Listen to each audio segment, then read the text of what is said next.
Welcome to Threshold, a place where we explore the sacred in the ordinary and the beauty in the in-between. I'm Molly Wilcox. I'm a wife, a mom, a writer, and your guide as we step over life's thresholds together. Whether you've been reading my newsletter for years or you're just discovering Threshold here, I'm so glad that you're listening. Together, we reflect on faith, creativity, and the small but meaningful ways we're being transformed in the everyday. Let's dive into this week's reflection.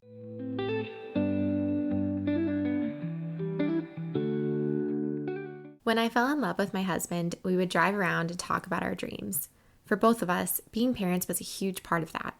We talked about future camping trips, creating our own holiday traditions, traveling the world with our children, and on and on. After 5 years of marriage, with a positive pregnancy test tucked in a bathroom drawer, we purchased matching mom and dad sweatshirts and hats.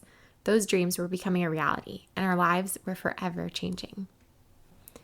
We had always talked about how I wanted to stay home with our future children and determine what my writing life would look like when the time came. When I announced my pregnancy, I was scared about how it would impact my creative life.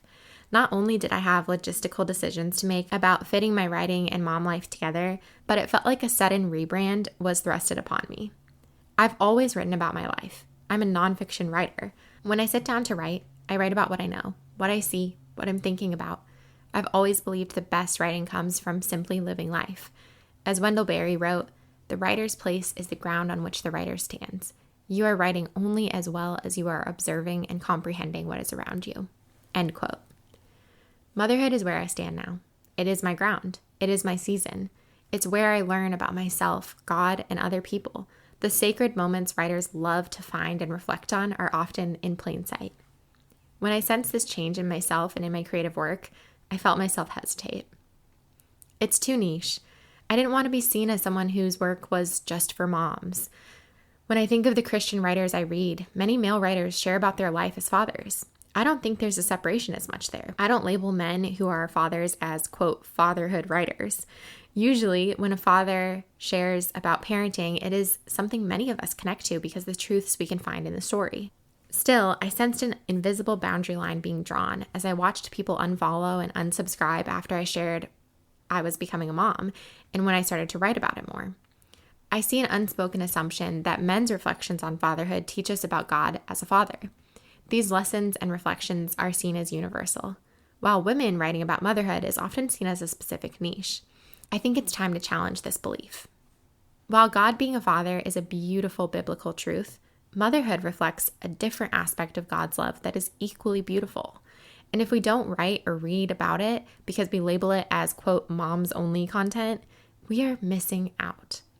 God is not just a father. He is a comforter, a nurturer, and a life giver, roles we see beautifully embodied in motherhood.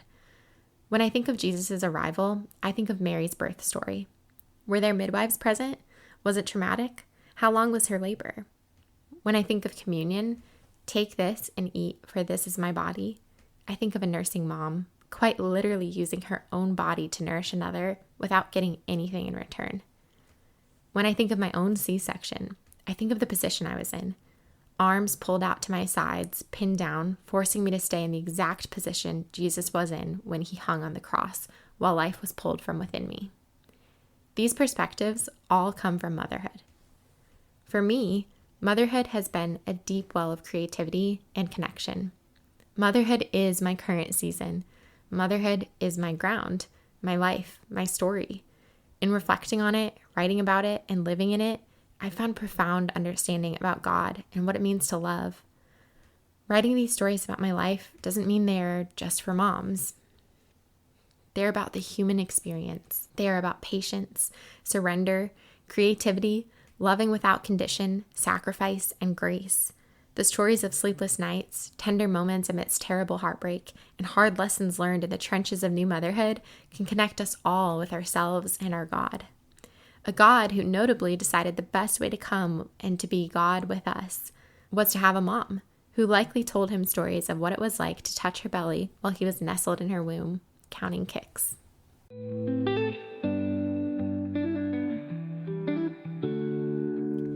Thanks for spending time with me today on Threshold. If this episode resonated with you, I'd love for you to share it with a friend, subscribe, or leave a review. It all helps so much. And if you're not already part of the community, you can join the conversation by subscribing to my weekly newsletter on Substack, Threshold by mollywilcox.substack.com. Until next time, let's keep finding beauty in the in-between.